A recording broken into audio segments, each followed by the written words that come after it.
अस्सलाम वालेकुम नाज़रीन, प्रोग्राम बूढ़ी गल लतीफ चौधरी के नाल मैं तुहाडा मेज़बान हसन कामरे। नाज़रीन, ईरान अमरीका इसराइल जंग का अज 6वां रोज़ है और हर रोज़ हमलियां की एक नवी लहर जिहड़ी है वो आंदी है ते हुण तक इन्हां हमलियां दे विच 1000 तो ज़्यादा जिहड़े ईरानी शहरी ने वो शहीद हो चुके हैं और जिहड़े ईरान की कौमी सलामती के सैकटरी जनरल ने अली लारजानी उन्होंने दावा किया है कि 500 अमरीकी फौजी जिहड़े ने वो हलाक हो चुके हैं। नाल भी उन्होंने दावा किया है कि आपने हुकूमत के उत्ते उन्होंने कब्जा है और साडी जिहड़े वार्निंग के बावजूद एक जहाज ने गुजरने की कोशिश की सी तो उहदे ते हमला किया गया और इस वक्त उन्होंने पूरा कंट्रोल है। और जिहड़े अमरीकी सदर डोनाल्ड ट्रंप ने उन्होंने जिहड़े अपनी उत्ते गोलमेज कॉन्फ्रेंस में खिताब किया उहदे च उन्होंने कहा कि ईरान के उत्ते पूरी कुवत दे नाल हमले जिहड़े ने वो जारी रखे जाएंगे।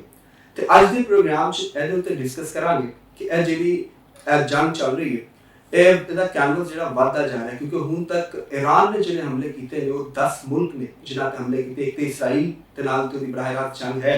ਇਹਦੇ ਇਲਾਵਾ ਮੁਤਹਦਾ ਇਮਾਰਾਤ, ਸਾਊਦੀ ਅਰਬ, ਕਤਰ, ਬਹਿਰੀਨ, ਉਰਦਨ, ਤੁਰਕੀ, ਆਜ਼ਰਬਾਈਜਾਨ, ओमान ਤੇ ਕੁਵੈਤ ਤੇ ਵੀ ਹਮਲੇ ਹੋਏ ਨੇ। ਤੇ ਅੱਜ ਦੇ ਪ੍ਰੋਗਰਾਮ 'ਚ ਇਹਦੇ ਤੇ ਡਿਸਕਸ ਕਰਾਂਗੇ ਕਿ ਇਹ ਜੰਗ ਜਿਹੜੀ ਹੈ ਇਹਦਾ ਇਖਤਤਾਮ ਜਿਹੜਾ ਹੈ ਕੀ ਹੋਏਗਾ, ਇਹ ਕਿਦੋਂ ਤੱਕ ਚੱਲੇਗੀ ਔਰ ਇਹਦੇ ਕੀ ਮਾਮਲਾਤ ਨੇ ਔਰ ਇਹਦੇ ਖਿੱਤੇ ਤੇ ਖਾਸ ਤੌਰ ਤੇ ਪਾਕਿਸਤਾਨ ਦੇ ਉੱਤੇ ਦੇ की असरात होंगे। ਇਹਦੇ ਨਾਲ ਨੂੰ ਪਾਕਿਸਤਾਨ ਦੀ ਗੱਲ ਕਰੀਏ ਤਾਂ ਪਾਕਿਸਤਾਨ ਅਫਗਾਨਿਸਤਾਨ ਜਿਹੜੀ ਜੰਗ ਉਹ ਵੀ ਚੱਲ ਰਹੀ। ਆਪਰੇਸ਼ਨ ਗਜ਼ਵਲ ਹੱਕ ਦੇ ਤਹਿਤ ਜਿਹੜਾ ਵੀ ਆਪਰੇਸ਼ਨ ਜਾਰੀ ਹੈ ਅਫਗਾਨਿਸਤਾਨ 'ਚ ਤੇ ਹੁਣ ਤੱਕ ਜਿਹੜੇ ਹਕੂਮਤ ਦੇ ਅਦਾਦ-ਓ-ਸ਼ੁਮਾਰ ਨੇ ਉਹਦੇ ਮੁਤਾਬਕ ਹੈ ਕਿ 500 ਕਰਿੰਦੇ ਜਿਹੜੇ ਤਕਰੀਬਨ ਉਹ ਅਫਗਾਨ ਤਾਲਿਬਾਨ ਦੇ ਉਹਨਾਂ ਨੂੰ ਹਲਾਕ ਕਰਤਾ ਗਿਆ ਤੇ 700 ਦੇ ਕਰੀਬ ਜਿਹੜੇ ਨੇ ਉਹ ਜ਼ਖਮੀ ਨੇ ਤੇ ਇਹਦੇ ਨਾਲ 200 ਟੈਂਕ, ਬਖਤਰਬੰਦ ਗੰਡੀਆਂ ਤੇ ਉਹਨਾਂ ਦੀ ਤੋਪਾਂ ਜਿਹੜੀਆਂ ਨੇ ਉਹਨਾਂ ਨੂੰ ਵੀ ਤਬਾਹ ਕਰ ਦਿੱਤਾ ਗਿਆ। तो पाकिस्तान ने बलराम एयरबेस से भी हमला किया तो अफगानिस्तान के कुछ इलाके जिन्होंने भी पाकिस्तान ने कब्जे च ले लेने। तो अज के प्रोग्राम ये भी डिस्कस करांगे और चौधरी साहब को पूछांगे कि यह जी पाकिस्तान अफगानिस्तान जंग है तो यदा मुस्तकबिल की वेख रहे हैं, हालात जो किस तरफ में जाएंगे। तो ये अगर मुल्की सियासत के उत्ते गल करिए तो जी इलाकाई सूरत हाल है ये उत्ते वज़ीर आज़म की ज़ेर सदारत एक इन कैमरा ब्रीफिंग है वो जिहड़े सियासी जमातां ते जिहड़े अरकान पार्लीमेंट है उन्होंने मदू किया गया सी कल। तो पाकिस्तान तहरीक इंसाफ ने इस इजलास की शिरकत तो बायकाट करता। तो अज के प्रोग्राम इधर तो भी डिस्कस करांगे कि पाकिस्तान जो एक मुश्किल सूरत हाल है कि एक तरफ साड़ी अफगानिस्तान के नाल जंग है, दूसरी तरफ जो ईरान इसराइल अमरीका जंग है वो साथ भी खिते ते पै रहे हैं। तो ऐसी सूरत हाल के पाकिस्तान की सियासी जमातां ने वो की किरदार अदा कर रही हैं और उन्होंने किरदार की होना चाहिए। तो पाकिस्तान के इस हवाले नाल की स्ट्रैटेजी होगी। तो चल रहे लतीफ चौधरी साहब ठीक हो, खैरियत से बिल्कुल ठीक है। और रमजान का महीना तो फिर जंगा नूं अपने नाल लैके आया और सूरज ग्रहण भी सी और चांद ग्रहण की गल सी। ये कुछ जिहड़े पेशगोई करने वाले हजरात ने उन्होंने नज़र के हवाले नाल देखिए तो दिन खासे सख्त सन दुनिया वास्ते। पहले तो पेशगोइयां हो बहरहाल एक बरूज की और एस्ट्रोलॉजी की गल की अपनी जगह रह गई, लेकिन असी जरा जिस खिते दे विच वो क्योंकि डिसरप्ट है और पाकिस्तान के अंदर भी जरा एक तो जंग दे उहदे असरात आ रहे हैं, कुछ साडी अपनी असी भी तो जंग च इन्वॉल्व है ना, अफगानिस्तान के नाल जंग दे विच इन्वॉल्व है। बल्कि और फिर पाकिस्तान के अंदर भी एक ग्रुप जरा है वो एक इंतजार च बैठा है ਜਿਹੜਾ ਚਾਹੁੰਦਾ ਹੈ ਪਾਕਿਸਤਾਨ ਦੇ ਅੰਦਰ ਵੀ ਇੱਕ ਇੰਤਸ਼ਾਰ ਹੋਵੇ ਔਰ ਇੱਥੇ ਵੀ ਅਦਮ ਇਸਤਹਿਕਾਮ ਜਿਹੜਾ ਨਾ ਉਹਨੂੰ ਪੈਦਾ ਕੀਤਾ ਜਾਵੇ ਇਸ ਜੰਗ ਦੀ ਆੜ ਦੇ ਵਿੱਚ। ਔਰ ਇਹ ਗਰੋਹ ਜਿਹੜਾ ਹੈ ਇਹ ਖਾਸੇ ਅਰਸੇ ਤੋਂ ਇਹ ਕੰਮ ਕਰਨ ਦੀ ਕੋਸ਼ਿਸ਼ ਕਰ ਰਿਹਾ ਹੈ, ਨਵਾਂ ਕੰਮ ਨਹੀਂ ਹੈ। ਤੇ ਜਿਹਦਾ ਲਾਸਟ ਐਪੀਸੋਡ ਸਾਨੂੰ ਦੇਖਣ ਦੇ ਵਿੱਚ ਮਿਲਿਆ ਕਿ ਜਿਹੜੇ ਆਪੋਜੀਸ਼ਨ ਲੀਡਰ ਨੇ ਦੋਨੋਂ ਔਰ ਪੀਟੀਆਈ ਉਹਨਾਂ ਨੇ ਇਨ ਕੈਮਰਾ ਇਜਲਾਸ ਦੇ ਵਿੱਚ ਸ਼ਿਰਕਤ ਨਹੀਂ ਕੀਤੀ और ਉਹਦੀ ਜਿਹੜੀ ਉਹਨਾਂ ਦੀ ਰੀਜ਼ਨ ਜਿਸ ਤਰ੍ਹਾਂ ਦੇ ਉਹਨਾਂ ਨੇ ਬਿਆਨ ਕੀਤੇ ਨੇ ਇੱਕ ਬਹੁਤੇ ਰੀਜ਼ਨ ਉਹ ਤਾਂ ਕਹਿੰਦੇ ਨਾ ਬਾਨੀ ਨਾਲ ਮੈਂ ਉਹੀ ਗੱਲ ਕਰ ਰਿਹਾ ਨਾ ਕਿ ਉਹ ਕੋਈ ਐਡੇ ਕਿਉਂਕਿ ਉਹ ਤੇ ਪਹਿਲੇ ਵੀ ਇਹੋ ਗੱਲਾਂ ਕਰਦੇ ਆ ਰਹੇ ਨੇ ਤੇ ਸਿਚੁਏਸ਼ਨ ਇਹਦਾ ਮਤਲਬ ਕਿ ਉਹਨਾਂ ਦੀ ਨਜ਼ਰ ਦੇ ਵਿੱਚ ਸਿਚੁਏਸ਼ਨ ਉਹੀ ਹੈ ਜਿਹੜੀ 2018 ਚ ਸੀ, 2014 ਚ ਸੀ। ਉਹ ਜੋ ਕਰਦੇ ਆ ਰਹੇ ਸਨ ਅੱਜ ਵੀ ਉਹ ਉਸੇ ਤਰੀਕੇ ਦੇ ਨਾਲ ਉਹੀ ਆਪਣੇ ਏਜੰਡੇ ਦੇ ਉੱਤੇ ਗਾਮਜ਼ਨ ਲੇਕਿਨ ਹਾਲਾਤ ਮੈਂ ਉਹੀ ਗੱਲ ਕਰਾਂਗਾ ਕਿ ਹਾਲਾਤ ਦਾ ਤਕਾਜ਼ਾ ਹੋ ਹੁੰਦਾ, ਵਕਤ ਦਾ ਤਕਾਜ਼ਾ ਹੋ ਹੁੰਦਾ, ਹੋਸ਼ਮੰਦੀ ਦਾ ਤਕਾਜ਼ਾ ਹੋ ਹੁੰਦਾ। ਪਾਕਿਸਤਾਨ ਦੇ ਉੱਤੇ ਤਾਲਿਬਾਨ ਨੇ ਜੰਗ ਮੁਸੱਲਤ ਕੀਤੀ। ਇਨਫੈਕਟ ਤੁਸੀਂ ਇਸ ਗੌਰ ਕਰੋ ਕਿ ਪਾਕਿਸਤਾਨ ਤੇ ਯਲਗਾਰ ਕਿਦੋਂ ਦੀ ਸ਼ੁਰੂ ਹੋਈ? ਜਾਫਰ ਐਕਸਪ੍ਰੈਸ ਤੋਂ ਸ਼ੁਰੂ ਹੋਈ। ਜਾਫਰ ਐਕਸਪ੍ਰੈਸ ਤੋਂ ਸ਼ੁਰੂ ਹੋਈ ਔਰ ਇਸਲਾਮਾਬਾਦ ਇਮਾਮ ਬਾਰਗਾਹ ਦੇ ਉੱਤੇ ਉਹਦਾ ਆਖਰੀ ਐਕਟ ਖੇਲਿਆ। ਠੀਕ ਹੈ। ਔਰ ਉਸ ਤੋਂ ਬਾਅਦ ਮਸਲਸਲ ਇੱਕ ਅਮਲ ਜਾਰੀ ਰਿਹਾ ਔਰ ਅਪੋਜੀਸ਼ਨ ਜਿਹੜੀ ਹੈ ਇਹਨੇ ਉਸ ਦੇ ਉੱਤੇ ਪਾਕਿਸਤਾਨ ਨੂੰ ਕੋਈ ਵੀ ਪਾਲਿਸੀ ਜਿਹੜੀ ਵੀ ਪਾਕਿਸਤਾਨ ਨੇ ਅਖਤਿਆਰ ਕੀਤੀ ਉਸ ਪਾਲਿਸੀ ਦੀ ਇਹਨਾਂ ਨੇ ਮੁਖਾਲਫਤ ਕੀਤੀ। ਹਾਲਾਂਕਿ ਪਾਕਿਸਤਾਨ ਨੇ ਆਪਰੇਸ਼ਨ ਦੀ ਵੀ ਗੱਲ ਕੀਤੀ। ਜੋ ਵੀ ਪਾਕਿਸਤਾਨ ਤੁਸੀਂ ਗੌਰ ਕਰੋ ਕਿ ਜੋ ਪਾਕਿਸਤਾਨ ਨੇ ਕੋਈ ਗਵਰਨਮੈਂਟ ਨੇ ਆਪਣੇ ਵਾਈਟਲ ਇੰਟਰਸਟ ਦੇ ਤਹਫੁਜ਼ ਵਾਸਤੇ ਜੋ ਪਾਲਿਸੀ ਅਖਤਿਆਰ ਕੀਤੀ ਇਸ ਅਪੋਜੀਸ਼ਨ ਨੇ ਉਹਦੀ ਮੁਖਾਲਫਤ ਕੀਤੀ। ਸ਼ਾਇਦ ਦੁਨੀਆ ਦੇ ਕਿਸੇ ਵੀ ਮੁਲਕ ਦੇ ਵਿੱਚ ਕਿਸੇ ਅਪੋਜੀਸ਼ਨ ਨੇ ਇਸ ਤਰ੍ਹਾਂ ਦਾ ਰੋਲ ਪਲੇ ਨਹੀਂ ਕੀਤਾ ਹੋਵੇਗਾ ਕਿ ਦਹਿਸ਼ਤਗਰਦੀ ਹੈ, ਇਕਨੋਮਿਕ ਕ੍ਰਾਈਸਿਸ ਹੈ, ਮਸਾਇਲ ਨੇ, ਪਾਕਿਸਤਾਨ ਦੇ ਦੁਸ਼ਮਣ ਪਾਕਿਸਤਾਨ ਤੇ ਜੰਗ ਮੁਸੱਲਤ ਕਰਨ ਦੀ ਕੋਸ਼ਿਸ਼ ਕਰ ਰਹੇ ਨੇ, ਟੈਰਰਿਜ਼ਮ ਦੀ ਖੁੱਲ੍ਹੇਆਮ ਉਹਨਾਂ ਦੀ ਪੁਸ਼ਤਪਨਾਹੀ ਕੀਤੀ ਜਾ ਰਹੀ ਹੈ ਔਰ ਅੰਦਰ ਅਪੋਜੀਸ਼ਨ ਹੈ ਉਹ ਨੈਰੇਟਿਵ ਹੋਰ ਵੇਚ ਰਹੀ ਹੈ। ਉਹਨਾਂ ਦੇ ਬੈਰੂਨੇ ਮੁਲਕ ਬੈਠੇ ਲੋਕ ਜਿਹੜੇ ਨੇ ਬਜ਼ਾਹਰ ਉਹ ਪਾਕਿਸਤਾਨੀ ਨੇ, ਉਹਨਾਂ ਨੇ ਪਾਸਪੋਰਟ ਪਾਕਿਸਤਾਨ ਦੇ ਲਏ ਨੇ ਔਰ ਪਾਕਿਸਤਾਨ ਦੇ ਪਾਸਪੋਰਟ ਦੇ ਉੱਤੇ ਬੈਰੂਨੇ ਮੁਲਕ ਗਏ ਨੇ। ਤੁਸੀਂ ਗੌਰ ਕਰੋ ਕਿ ਕੁਝ ਸੀਨੀਅਰ ਸਹਾਫੀ ਜਿਨ੍ਹਾਂ ਦੇ ਵੀ ਸ਼ਾਮਲ ਨੇ, ਕੁਝ ਪਾਕਿਸਤਾਨ ਦੇ ਐਕਸ ਭਗੌੜੇ ਸਰਵਿਸਮੈਨ ਨੇ, ਉਹਨਾਂ ਨੇ ਇਸ ਤਰ੍ਹਾਂ ਦਾ ਨੈਰੇਟਿਵ ਲਿਆ ਕਿ ਸ਼ਾਇਦ ਇਸਰਾਈਲ ਨੇ ਵੀ ਨਹੀਂ ਲਿਆ, ਇੰਡੀਆ ਨੇ ਵੀ ਨਹੀਂ ਲਿਆ ਜਿਹੜਾ ਉਹਨਾਂ ਨੇ ਲਿਆ। ਅਫਗਾਨ ਮੀਡੀਆ ਨੇ ਲਿਆ, ਅਫਗਾਨਿਸਤਾਨ ਦੇ ਲੋਕਾਂ ਨੇ ਲਿਆ, ਉਹਨਾਂ ਨੇ ਇਹ ਕੰਮ ਕੀਤਾ ਜਿਹੜਾ ਉਹਨਾਂ ਨੇ ਲਿਆ ਔਰ ਉਹ ਆਪਣੇ ਆਪ ਨੂੰ ਪਾਕਿਸਤਾਨੀ ਕਹਿੰਦੇ। ਕਿਆ ਸਾਡੀ ਅਪੋਜੀਸ਼ਨ ਤੁਹਾਨੂੰ ਪਤਾ ਹੈ ਕਿ ਏਮਲ ਵਲੀ ਨੇ ਮਹਿਮੂਦ ਅਚਕਜ਼ਈ ਨੂੰ ਉਹਨੂੰ ਇੱਕ ਕਿਸਮ ਦਾ ਸ਼ਰਮਿੰਦਾ ਕੀਤਾ। ਅਗਰ ਪਖਤੂਨ ਦੀ ਗੱਲ ਕਰਦੇ ਹਾਂ ਤਾਂ ਉਹਨਾਂ ਨੇ ਔਰ ਏਮਲ ਵਲੀ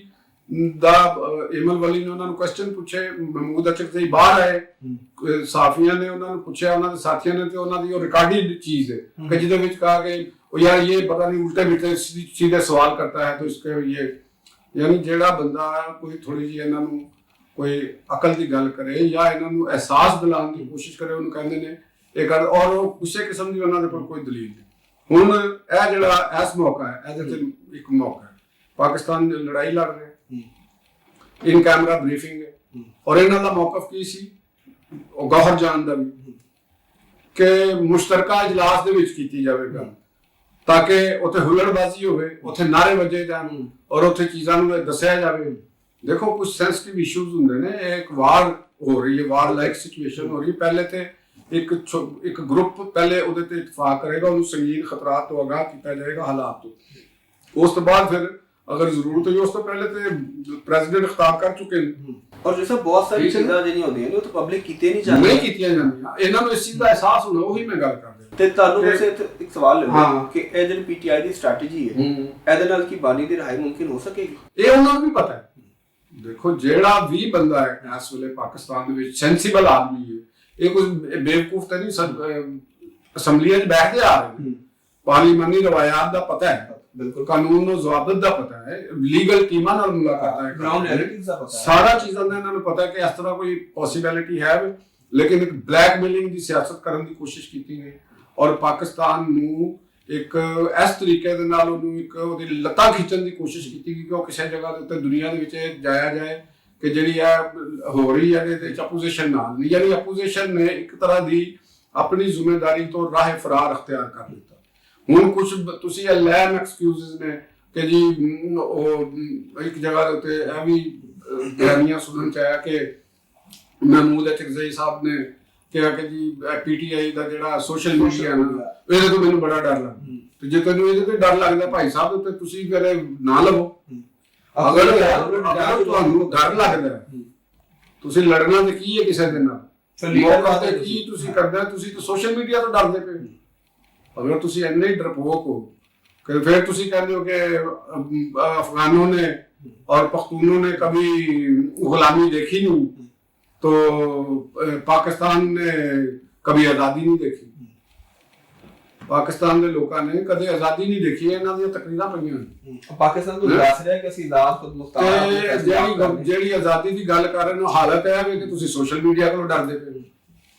ਇਹ ਤੁਹਾਡੀ ਆਜ਼ਾਦੀ ਦੀ ਇੱਕ ਕਮੀ ਹੈ। ਤੇ ਗੱਲ ਅਸੀਂ ਇੱਧਰ ਆ ਗਏ, ਇਹਨਾਂ ਦਾ ਹੋ ਗਿਆ ਉਹਨਾਂ ਦੀ ਗੱਲ ਕਰ ਰਹੀ ਨੇ ਸਾਹਿਬ ਜਿਹੜੇ ਸੈਨੇਟ ਦੇ ਆਪੋਜੀਸ਼ਨ ਲੀਡਰ ਨੇ ਗੁਲਾਮਾ ਰਾਜਾ ਨਾਸਰ ਅਬਾਸ ਸਾਹਿਬ, ਉਹਨਾਂ ਦਾ ਤੇ ਇੱਕ ਮਸਲਕੀ ਤਾਲੁਕ ਹੈ ਇਰਾਨ ਦੇ ਨਾਲ। ਉਹਨਾਂ ਦਾ ਦੇਖੋ, ਅਸੀਂ ਇੱਥੇ ਮੌਕੇ ਦੇ ਉੱਤੇ ਮੈਂ ਮਸਲਕ ਦੀ ਕੋਈ ਗੱਲ ਨਹੀਂ ਕਰ ਰਿਹਾ, ਅਸੀਂ ਮਤਲਬ ਇੱਕ ਕਹਿ ਰਹੇ ਕਿ ਉਹਨਾਂ ਦੀ ਰਿਪਰੈਜ਼ੈਂਟੇਸ਼ਨ ਇੱਕ ਅਸੀਂ ਗੱਲ ਕਰ ਰਹੇ ਹਾਂ ਆਪੋਜੀਸ਼ਨ ਲੀਡਰ, ਸੈਨੇਟ ਦੇ ਆਪੋਜੀਸ਼ਨ ਲੀਡਰ ਦੀ ਗੱਲ ਕਰ ਲੈਂਦੇ ਹਾਂ ਨਾ, ਕਿ ਉਹਨਾਂ ਦੀ ਜ਼ਿੰਮੇਵਾਰੀਆਂ as a opposition leader, as a Pakistani, ਉਹ ਕੀ ਨੇ? ਪਾਕਿਸਤਾਨ ਦੇ ਆਵਾਮ ਦੇ ਇੰਟਰਸਟ ਦਾ ਤਹਫੁਜ਼ ਕਰਨਾ, ਆਪਣਾ ਨਹੀਂ, ਠੀਕ ਹੈ, ਆਵਾਮ ਦਾ, ਕਿਸੇ ਹੋਰ ਮੁਲਕ ਦਾ ਨਹੀਂ, ਪਾਕਿਸਤਾਨ ਦੇ ਆਵਾਮ ਦਾ ਤਹਫੁਜ਼ ਕਰਨਾ। ਉਹ ਪਾਕਿਸਤਾਨ ਦੇ ਆਵਾਮ 'ਚ ਬੈਠੇ ਨੇ, ਉਹ ਕਿਸੇ ਹੋਰ ਮੁਲਕ ਦੇ ਆਵਾਮ ਦੇ ਮੈਂਬਰ ਨਹੀਂ, ਚਾਹੇ ਉਹ ਅਚਕਜ਼ਈ ਸਾਹਿਬ ਹੋਣ, ਚਾਹੇ ਉਹ ਅਗਰ ਉਹਨਾਂ ਨੇ ਕਿਸੇ ਹੋਰ ਮੁਲਕ ਦਾ ਅਗਰ ਕੋਈ ਬੰਦੋਬਸਤ ਕਰਨਾ ਹੈ ਜਾਂ ਉਹਨਾਂ ਦੀ ਹਮਾਇਤ ਪਾਕਿਸਤਾਨ 'ਚ ਬੈਠ ਕੇ ਕਰਨੀ ਹੈ, ਤੇ ਫਿਰ ਉਹ ਉਹਨਾਂ ਦੀ ਆਜ਼ਾਦੀ ਇੱਥੇ ਸਫਾਰਤਕਾਰੀ ਲੈ ਲੈਣ, ਉੱਥੋਂ ਦੀ ਮੈਂਬਰਸ਼ਿਪ ਲੈ ਲੈਣ, ਉੱਥੋਂ ਦੀ ਨੈਸ਼ਨੈਲਿਟੀ ਲੈ ਲੈਣ। ਅਚਕਜ਼ਈ ਸਾਹਿਬ ਪਾਸਪੋਰਟ ਲੈ ਲੈਣ ਆਜ਼ਾਦ ਮੁਲਕ ਅਫਗਾਨਿਸਤਾਨ ਦਾ, ਤੇ ਫਿਰ ਤਾਂ ਪੂਰਾ ਜੋ ਦਿਲ ਕਰਦਾ ਕਰਨ। ਤੇ ਅਗਰ ਉਹਨਾਂ ਨੇ ਪਾਕਿਸਤਾਨ 'ਚ ਰਹਿਣਾ, ਪਾਕਿਸਤਾਨ ਦੇ ਵਿੱਚ ਕਰਨਾ, ਬਤੌਰ ਆਪੋਜੀਸ਼ਨ ਲੀਡਰ ਉਹ ਆਪਣੀ ਮਰਾਦ ਲੈ ਰਹੇ ਨੇ, ਕੌਮੀ ਖਜ਼ਾਨੇ 'ਚੋਂ ਪੈਸੇ ਲੈ ਰਹੇ ਨੇ, ਇਸ ਆਵਾਮ ਦੇ ਟੈਕਸਾਂ ਦੀ ਕਮਾਈ 'ਚੋਂ ਪੈਸੇ ਲੈ ਰਹੇ ਨੇ, ਤੇ ਉਹ ਅਗਰ ਇਹ ਗੱਲ ਕਰਨ ਪਾਕਿਸਤਾਨ ਦੇ ਉਹਨਾਂ ਦੇ ਉੱਤੇ ਆਇਦ ਨਹੀਂ ਹੁੰਦੀ ਹੈ, ਕਨਸਟੀਟਿਊਸ਼ਨਲ ਵੀ ਉਹਨਾਂ ਦੇ ਆਬਲੀਗੇਸ਼ਨ ਨੇ ਔਰ ਦੀਗਰ ਆਬਲੀਗੇਸ਼ਨ ਵੀ ਨੇ ਕਿ ਉਹ ਪਾਕਿਸਤਾਨ ਦੇ ਸਟੇਟ ਔਰ ਪਾਕਿਸਤਾਨ ਦੇ ਆਵਾਮ ਦੇ ਇੰਟਰਸਟ ਦੇ ਜ਼ਿੰਮੇਦਾਰ ਨੇ। ਉਹਦੇ ਨਾਲ ਉਹਨਾਂ ਨੇ ਚੱਲਣਾ, ਕਿਸੇ ਹੋਰ ਦੇ ਨਾਲ ਨਹੀਂ ਚੱਲਣਾ। ਹੁਣ ਆ ਗਈ, ਉਹਨਾਂ ਨੇ ਕਿਉਂ ਨਹੀਂ ਸ਼ਿਰਕਤ ਕੀਤੀ, ਇਹਦਾ ਉਹਨਾਂ ਨੂੰ ਜਵਾਬ ਦੇਣਾ ਪਏਗਾ। ਉਹਨਾਂ ਦੇ ਵੋਟਰ ਨੂੰ ਜਵਾਬ ਪੁੱਛਣਾ ਚਾਹੀਦਾ, ਉਹਨਾਂ ਦੇ ਹਮਾਇਤੀਆਂ ਨੂੰ ਪੁੱਛਣਾ ਚਾਹੀਦਾ ਕਿ ਤੁਸੀਂ ਐਡਾ ਸੈਂਸਿਟਿਵ ਇਸ਼ੂ ਹੈ, ਤੁਸੀਂ ਕਿਉਂ ਨਹੀਂ ਗਏ। ਇਸ਼ਾਰਾ ਤਾਂ ਤੁਸੀਂ ਗੱਲਾਂ ਦੱਸ ਰਹੇ ਹੋ, ਹਾਂ, ਲੇਕਿਨ ਹਾਂ ਇਹ ਨਾ ਸੀ ਤੁਸੀਂ ਜਵਾਬ ਦਿਓ ਕਿ ਕਿਆ ਬਾਕੀ ਰੀਜ਼ਨ ਸਿਰਫ ਇਹੀ ਹੈ ਕਿ ਬਾਨੀ ਜਿਹੜੀ ਉਹਨਾਂ ਦਾ ਰਹਾ ਨਹੀਂ, ਇਹ ਰੀਜ਼ਨ ਨਹੀਂ ਹੈ, ਇਟਸ ਨਾਟ ਅ ਰੀਜ਼ਨ। ਬਾਨੀ ਦਾ ਤਾਂ ਉਹਨਾਂ ਨੂੰ ਪਤਾ ਹੈ, ਬਾਨੀ ਦੇ 2 ਸਾਲ ਤੋਂ 2.5 ਸਾਲ ਤੋਂ ਜੇਲ੍ਹ ਦੇ ਵਿੱਚ ਨੇ, ਤੇ ਨਾ ਉਹਨਾਂ ਨੇ ਛੇਤੀ ਬਾਹਰ ਆਣਾ, ਮੁਕੱਦਮਿਆਂ ਦੇ ਜ਼ਰੀਏ ਹੀ ਆਣਾ ਹੈ ਨਾ, ਆਪਣੇ ਕੇਸਿਸ ਖਤਮ ਕਰਾ ਕੇ ਹੀ ਆਣਾ ਹੈ ਨਾ, ਐਵੇਂ ਤਾਂ ਨਹੀਂ ਆ ਜਾਣਾ ਬਾਹਰ। ਉਹਨਾਂ ਨੂੰ ਪਤਾ ਹੈ ਏਡੇ ਬੱਚੇ ਦੀ ਉਹ ਕਰ ਰਹੇ ਨੇ ਪਾਕਿਸਤਾਨ ਦੇ ਵਿੱਚ ਬੈਠ ਕੇ ਦੂਸਰਿਆਂ ਦੇ ਮਫਾਦਾਤ ਦਾ ਤਹਫੁਜ਼, ਦੂਸਰਿਆਂ ਦੀ ਗੱਲ ਕਰ ਰਹੇ ਨੇ। ਇਹ ਪਾਕਿਸਤਾਨ ਦੇ ਵਿੱਚ ਵਾਹਦ ਆਪੋਜੀਸ਼ਨ ਨੇ, ਔਰ ਜਿਹੜੀ ਹਿਜ਼ਬ ਇਕਤਦਾਰ ਹੈ ਉਹ ਮੁਸਲਿਮ ਲੀਗ ਨੂਨ ਵੀ ਉਸ ਇਜਲਾਸ 'ਚ ਮੌਜੂਦ ਹੈ, ਪੀਪਲਸ ਪਾਰਟੀ ਮੌਜੂਦ ਹੈ, JUI ਮੌਜੂਦ ਹੈ, MQM ਮੌਜੂਦ ਹੈ, ਔਰ ANP ਮੌਜੂਦ ਹੈ, ਬਾਪ ਵੀ ਮੌਜੂਦ ਨੇ। ਤੇ ਉਹਨਾਂ ਨੂੰ ਕੋਈ ਇਹਦੇ ਤੇ ਇੱਕ ਤੇ ਇਹਨਾਂ ਲੋਕਾਂ ਨੂੰ ਇੱਕ ਜ਼ੁਰਤਮੰਦਾਨਾ ਮੌਕਫ ਅਖਤਿਆਰ ਕਰਨਾ ਚਾਹੀਦਾ। ਇਹ ਜਿਹੜਾ ਇੱਕ ਤੁਸੀਂ ਡਰਦੇ ਹੋ ਜਾਂ ਤੁਸੀਂ ਮਸਲੇ ਤੰਦੇਸ਼ੀ ਦੇ ਨਾਲੇ ਮਾਮਲਾ ਨਹੀਂ ਹੱਲ ਹੋਣੇ, ਇਹਨਾਂ ਦੇ ਉੱਤੇ ਤੁਸੀਂ ਕੋਈ ਨਾ ਕੋਈ ਕਾਰਵਾਈ ਹੋਣੀ ਚਾਹੀਦੀ ਹੈ ਕਿ ਤੁਸੀਂ ਅਗਰ ਇੰਪੋਰਟੈਂਟ ਇਸ਼ੂਜ਼ ਦੇ ਉੱਤੇ ਨਹੀਂ ਆਂਦਾ, ਉਹਦੇ ਤੇ ਲੀਗਲ ਕੋਈ ਹੋਣਾ ਚਾਹੀਦਾ, ਸਪੀਕਰ ਨੂੰ ਲੈਣਾ ਚਾਹੀਦਾ, ਚੇਅਰਮੈਨ ਸੈਨੇਟ ਨੂੰ ਨੋਟਿਸ ਲੈਣਾ ਚਾਹੀਦਾ ਕਿ ਤੁਸੀਂ ਇੰਪੋਰਟੈਂਟ ਇਸ਼ੂਜ਼ ਦੇ ਉੱਤੇ ਨਹੀਂ ਆਏ, ਇਹਨਾਂ ਦਾ ਕੋਈ ਹੋਰ ਕੁਝ ਨਹੀਂ ਤਾਂ ਰੂਲਿੰਗ ਆਣੀ ਚਾਹੀਦੀ, ਤਾਂ ਕਿ ਇੱਕ ਰਿਕਾਰਡ ਦਾ ਹਿੱਸਾ ਬਣ ਜਾਏ ਕਿ ਇਹ ਲੋਕ ਇੱਕ ਇੰਪੋਰਟੈਂਟ ਇਸ਼ੂਜ਼ ਦੇ ਉੱਤੇ ਨਹੀਂ ਸੀ ਆਏ। ਦੂਸਰੀ ਕੋਰ ਤੁਹਾਨੂੰ ਇੱਕ ਖਤਰੇ ਦੀ ਨਿਸ਼ਾਨਦੇਹੀ ਕਰ, ਅਸੀਂ ਵਾਰ ਦੇ ਉੱਤੇ ਇੱਕ ਨਵੀਂ ਆਵਾਂਗੇ। ਪਾਕਿਸਤਾਨ ਦੇ ਵਿੱਚ ਇੰਤਸ਼ਾਰ ਫੈਲਾਉਣ ਵਾਸਤੇ, ਪਾਕਿਸਤਾਨ ਦੇ ਇੱਕ ਬਹਰਾਨ ਨੂੰ, ਇਕਤਸਾਦੀ ਬਹਰਾਨ ਨੂੰ, ਇਕਤਸਾਦੀ ਦਹਿਸ਼ਤਗਰਦੀ ਦਾ ਵੀ ਪੂਰਾ ਪ੍ਰੋਗਰਾਮ ਲੱਗਦਾ ਮੈਨੂੰ। ਜਿਹੜੇ ਹਾਲਾਤ ਨਜ਼ਰ ਆ ਰਹੇ ਨੇ, ਕਿਉਂਕਿ ਕੁਝ ਕੂਤਾਂ ਤਿਆਰ ਬੈਠੀਆਂ ਨੇ ਕਿ ਵਕਤ ਤੋਂ ਪਹਿਲੇ ਬਹਰਾਨ ਦੀ ਆਵਾਜ਼ ਲਾਈ ਜਾਏ ਕਿ ਜੀ ਮਰ ਗਏ, ਲੁੱਟੇ ਗਏ, ਸਭ ਕੁਝ ਬੰਦ ਹੋ ਗਿਆ, ਕੋਈ ਤੇਲ ਨਹੀਂ ਹੈਗਾ ਸਾਡੇ ਕੋਲ, ਕੋਈ ਕੁਝ ਨਹੀਂ ਹੈਗਾ ਜੀ, ਫੜ ਲਓ। ਯਾਨੀ ਕਿ ਤੁਸੀਂ ਦੇਖੋ ਕਿ ਆਵਾਮ ਦੇ ਅੰਦਰ ਇੱਕ ਇਹੋ ਜਿਹਾ ਇੱਕ ਨੈਰੇਟਿਵ ਬਿਲਡ ਕਰਤਾ ਜੀ ਕਿ ਜੀ ਤੇਲ ਵੀ ਨਹੀਂ ਹੋਣਾ, ਪੈਟਰੋਲ ਵੀ ਨਹੀਂ ਹੋਣਾ, ਲੋਕ ਪੈਟਰੋਲ ਪੰਪਾਂ ਤੇ ਦੌੜ ਪੈਣ। ਉਹਨਾਂ ਦੇ ਇਹਦੇ ਹਵਾਲੇ ਦੇ ਨਾਲ ਗਵਰਨਮੈਂਟ ਨੂੰ ਬੜੀ ਸਟ੍ਰਿਕਟ ਪਾਲਿਸੀ ਅਖਤਿਆਰ ਕਰਨੀ ਚਾਹੀਦੀ। ਪੈਟਰੋਲ ਦੇ ਜ਼ਖੀਰਾ ਕਰਨ ਵਾਲਿਆਂ ਦੇ ਉੱਤੇ, ਪੈਟਰੋਲ ਦੀ ਮੁਖਤਲਿਫ ਲੋਕ ਜਿਹੜੇ ਡਿਮਾਂਡ ਲੈ ਕੇ ਜਾ ਰਹੇ ਨੇ ਕਿ ਜੀ ਸਾਨੂੰ ਪੈਟਰੋਲ ਚਾਹੀਦਾ, ਉਹਦੇ ਹਵਾਲੇ ਦੇ ਨਾਲ ਇਹਦਾ ਇੱਕ ਰੂਲਸ ਐਂਡ ਰੈਗੂਲੇਸ਼ਨ ਕਰਨੇ ਚਾਹੀਦੇ ਨੇ, ਬੜਾ ਸਟ੍ਰਿਕਟ ਇਹਦੇ ਤੇ ਲਾਣਾ ਚਾਹੀਦਾ, ਤਾਂ ਕਿ ਇਹ ਜਿਹੜੀਆਂ ਕੂਤਾਂ ਨੇ ਮੁਲਕ ਦੇ ਅੰਦਰ ਮਾਸ਼ੀ ਬਹਰਾਨ ਪੈਦਾ ਕਰਨਾ ਚਾਹ ਰਹੀਆਂ ਨੇ, ਜਿਵੇਂ ਕਰਾਚੀ ਦੀਆਂ ਗੱਲਾਂ ਆਈਆਂ ਨੇ, ਪੈਟਰੋਲ ਪੰਪ ਦੇ ਉੱਤੇ ਤੁਸੀਂ ਯਲਗਾਰ ਕਰੋ, ਉੱਥੇ ਚੀਜ਼ਾਂ ਨੂੰ ਲੈ ਕੇ ਜਾਓ। ਤੇ ਐਸਾ ਸਿਚੁਏਸ਼ਨ ਫਿਲਹਾਲ ਤੇ ਹੈ ਨਹੀਂ, ਜਦੋਂ ਗਵਰਨਮੈਂਟ ਕਹਿ ਰਹੀ ਹੈ ਕਿ ਸਾਡੇ ਕੋਲ ਜ਼ਖਾਇਰ ਮੌਜੂਦ ਨੇ ਔਰ ਤੁਸੀਂ ਜ਼ਿੰਮੇਦਾਰੀ ਦਾ ਮੁਜ਼ਾਹਰਾ ਕਰੋ। ਔਰ ਪਾਕਿਸਤਾਨ ਦੇ ਇਸ ਵਕਤ ਜਿੰਨੇ ਵੀ ਤਾਜਰ ਕਮਿਊਨਿਟੀ, ਪਾਕਿਸਤਾਨ ਦੇ ਕਾਰਪੋਰੇਟ ਜਿਹੜੇ ਜ਼ਿੰਮੇਦਾਰਾਂ ਨੇ, ਪਾਕਿਸਤਾਨ ਦੇ ਜਿਹੜੇ ਮਾਸ਼ੀ ਸਟੇਕ ਹੋਲਡਰਸ ਨੇ, ਇਹ ਉਹਨਾਂ ਦੀ ਬਹੁਤ ਵੱਡੀ ਜ਼ਿੰਮੇਵਾਰੀ ਹੁੰਦੀ, ਕਿਉਂਕਿ ਉਹਨਾਂ ਦੀ ਦੌਲਤ, ਉਹਨਾਂ ਦੇ ਕਾਰਖਾਨੇ, ਉਹਨਾਂ ਦੇ ਜਿੰਨੀਆਂ ਵੀ ਚੀਜ਼ਾਂ ਨੇ ਉਹ ਪਾਕਿਸਤਾਨ ਦੇ ਨਾਲ ਰਿਲੇਟਡ ਨੇ। ਮੁਨਾਫਾਖੋਰੀ ਔਰ ਅੰਨਾ ਲਾਲਚ ਔਰ ਹਾਲਾਤ ਤੋਂ ਫਾਇਦਾ ਚੁੱਕੇ ਤੇ ਇਹਦੇ ਨਾਲ ਮੁਲਕ ਨੂੰ ਅਦਮ ਇਸਤਹਿਕਾਮ ਦੋ ਚਾਰ ਕਰਨ ਦੀ ਜਿਹੜੀ ਕੋਸ਼ਿਸ਼ ਹੋ ਸਕਦੀ ਹੈ, ਕੁਛ ਕੂਵਤਾਂ ਟੈਰਰਿਜ਼ਮ ਦੀਆਂ ਉਹ ਚਾਹੁੰਦੀਆਂ ਵੀ ਨੇ, ਕਿਉਂਕਿ ਤੁਹਾਡੇ ਨਾਲ ਇਸ ਮੌਕੇ ਦੇ ਉੱਤੇ ਦੋ ਗਵਰਨਮੈਂਟਾਂ ਸਮਝ ਲਓ ਕੋਈ ਨਹੀਂ ਹੈਗੀਆਂ, ਦੋ ਮੁਲਕਾਂ ਦੇ ਵਿੱਚ ਕੋਈ ਗਵਰਨਮੈਂਟ ਨਹੀਂ ਹੈ। ਪਾਕਿਸਤਾਨ ਦੇ ਵਿੱਚ ਗਵਰਨਮੈਂਟ, ਪਾਕਿਸਤਾਨ ਦੇ ਵਿੱਚ ਜ਼ਾਬਤਾ ਹੈ, ਪਾਕਿਸਤਾਨ ਦੇ ਵਿੱਚ ਆਰਡਰ ਹੈ, ਤੇ ਇਹ ਕੂਵਤਾਂ ਦੀ ਕੋਸ਼ਿਸ਼ ਹੈਗੀ ਹੈ ਕਿ ਇਸ ਆਰਡਰ ਨੂੰ ਖਰਾਬ ਕੀਤਾ ਜਾਏ। ਸਾਨੂੰ ਵੀ ਔਰ ਜ਼ਿੰਮੇਦਾਰ ਔਰ ਸਾਡੇ ਜਿਹੜੇ ਖਾਸ ਤੌਰ ਤੇ ਸਾਫੀ ਕਮਿਊਨਿਟੀ, ਐਂਕਰ ਅਦਰਾਨ, ਲਿਖਣ ਵਾਲੇ ਅਦਰਾਨ, ਇਹਨਾਂ ਨੂੰ ਇਹ ਜਿਹੜੀ ਇੱਕ ਮੁਫਤਖੋਰੀ ਦਾ ਜਿਹੜਾ ਕਲਚਰ ਤੇ ਇੱਕ ਐਵੇਂ ਜਿਹਨੂੰ ਕਹਿ ਲਓ ਤੁਸੀਂ ਫੱਕੜਪਨ, ਦਾਨਿਸ਼ਵਰੀ ਨਹੀਂ ਕਹਿਣਾ ਚਾਹੀਦਾ। ਠੀਕ ਹੈ, ਆਪਣੇ ਆਪ ਨੂੰ ਇੱਕ ਬੜੇ ਪਾਕਿਸਤਾਨ ਦੇ ਮੋਗੇ ਵਤਨ ਦੇ ਤੌਰ ਤੇ ਪੇਸ਼ ਕਰਨਾ ਚਾਹੀਦਾ ਹੈ। ਬੁਹਰਾਨ ਨੂੰ ਉਹਨਾਂ ਦੱਸੋ ਜਿੰਨਾ ਹੈ।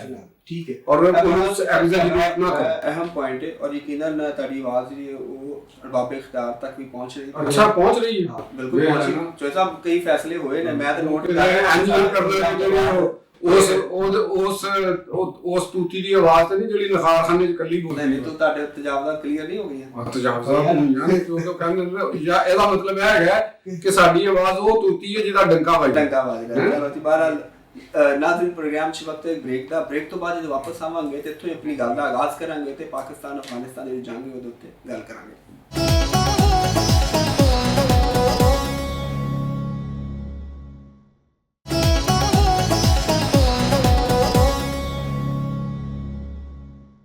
वेलकम बैक नाज़रीन ऑपरेशन गज़बुल हक जो अपने जोरों शोर ਨਾਲ ਜਾਰੀ ਹੈ और पाकिस्तान जो अफगानिस्तान के उत्ते बाकायदा ਜਿਹੜੇ ਜਵਾਬੀ ਹਮਲੇ ਨੂੰ ਕਰ ਵੀ ਰਹੇ ਔਰ ਉੱਥੇ ਹੁਣ ਜਿਹੜਾ ਆਪਰੇਸ਼ਨ ਇੱਕ ਹਿਸਾਬ ਦਾ ਕਲੀਨ ਅਪ ਵੀ ਜਾਰੀ ਹੈ ਔਰ ਇਲਾਕੇ ਵੀ ਕਬਜ਼ੇ 'ਚ ਲਏ ਜਾ ਰਹੇ ਨੇ ਔਰ ਜਿੰਨੇ ਵੀ ਪਾਕਿਸਤਾਨ ਦੁਸ਼ਮਣ ਨੇ ਉੱਥੇ ਉਹਨਾਂ ਨੂੰ ਜਾਨੋਂ ਵਾਸਲ ਕੀਤਾ ਜਾ ਰਿਹਾ ਔਰ ਜਿਹੜੇ ਉੱਥੇ ਅਸਲਾ ਚੀਜ਼ਾਂ ਮੌਜੂਦ ਨੇ ਉਹਨਾਂ ਨੂੰ ਤਬਾਹ ਕੀਤਾ ਜਾ ਰਿਹਾ। तो जो साहब को पूछना है कि जो ऑपरेशन चल रहा है और यह जी वॉर लाइक सिचुएशन है बल्कि जंग ही है, ये मुस्तकबिल की है और कदों तक चलेगा और क्या उत्ते कोई रजीम चेंज होने का इख्तिताम होएगा या पाकिस्तान के की मकासद नज़र है जो साहब। अच्छा जी, ਤੁਹਾਡੀ ਅਫਗਾਨਿਸਤਾਨ ਦੇ ਤਨਾਜ਼ਰ ਮੈਂ ਕਿਹਾ ਜੀ ਪਹਿਲੇ ਤੇ ਇਸੇ ਗੱਲ ਕਰ ਲਈ। ਚਲੋ ਜ਼ਰੂਰ ਇਹਦੇ ਤੇ ਅਸੀਂ ਕਰਾਂਗੇ। ਦੇਖੋ, ਪਾਕਿਸਤਾਨ ਨੇ ਜਿਹੜੀ ਇਸ ਵਕਤ ਜੋ ਕਾਰਵਾਈਆਂ ਕਰ ਰਿਹਾ, ਪਾਕਿਸਤਾਨ ਤੇ ਆਪਣੇ ਦਿਫਾਅ ਦੇ ਵਿੱਚ ਕਰ ਰਿਹਾ, ਕਿਉਂਕਿ ਪਾਕਿਸਤਾਨ ਸ਼ਿਕਾਰ ਟੈਰਰਿਜ਼ਮ ਦਾ ਸ਼ਿਕਾਰ ਅੱਜ ਤੋਂ ਨਹੀਂ ਮੁਸਲਸਲ। ਔਰ ਫਿਰ ਔਰ ਇਹ ਟੈਰਰਿਸਟ ਨੈਟਵਰਕ ਜਿਹੜਾ ਸੀ ਇਹ ਮਾਲੀ ਲਿਹਾਜ਼ ਨਾਲ ਕ੍ਰਾਈਮ ਦੇ ਗੱਠਜੋੜ ਦੇ ਵਿੱਚ ਸ਼ਾਮਲ ਹੋ ਚੁੱਕਿਆ ਸੀ। ਬਿਲੀਅਨਸ ਆਫ ਡਾਲਰਸ ਦੀ ਟ੍ਰਾਂਜੈਕਸ਼ਨਾਂ ਹੋ ਰਹੀਆਂ ਸਨ। ਇਹ ਪੂਰਾ ਇੱਕ ਰਸਤਾ ਹੈ, ਠੀਕ ਹੈ ਨਾ, ਅਫਗਾਨਿਸਤਾਨ ਤੋਂ ਈਰਾਨ ਤੇ ਈਰਾਨ ਤੋਂ ਅੱਗੇ ਬਾਹਰ, ਇਹ ਸਾਰਾ ਇੱਕ ਤਰੀਕਾਕਾਰ ਸੀ। ਤੇ ਪਾਕਿਸਤਾਨ ਨੇ ਮਜਬੂਰੀ ਦੇ ਆਲਮ ਵਿੱਚ ਉਹਨਾਂ ਨੇ ਪਾਕਿਸਤਾਨ ਨੂੰ ਮਜਬੂਰ ਕਰਤਾ ਪਰ ਕਿ ਵੀ ਤੁਸੀਂ ਸਾਡੇ ਤੇ ਅਟੈਕ ਕਰੋ, ਇਸ ਤੋਂ ਬਗੈਰ ਕੋਈ ਚਾਰਾਕਾਰ ਨਹੀਂ। ਹੁਣ ਪਾਕਿਸਤਾਨ ਕਰ ਰਿਹਾ ਬਾਗਰਾਮ ਦੇ ਵਿੱਚ ਗਿਆ, ਕਿਉਂਕਿ ਬਾਗਰਾਮ ਦੀ ਜਿਹੜੀ 에ਅਰ ਬੇਸ ਹੈ ਅਮਰੀਕਾ ਨੇ ਬਣਾਈ ਸੀ ਔਰ ਉੱਥੇ ਉਹਨਾਂ ਦੇ ਅਸਲਾ ਵੀ ਨੇ, ਡੀਪੂ ਵੀ ਨੇ, ਉਹਨੂੰ ਤਬਾਹ ਕਰਨਾ ਵੀ ਬਹੁਤ ਜ਼ਰੂਰੀ ਸੀ।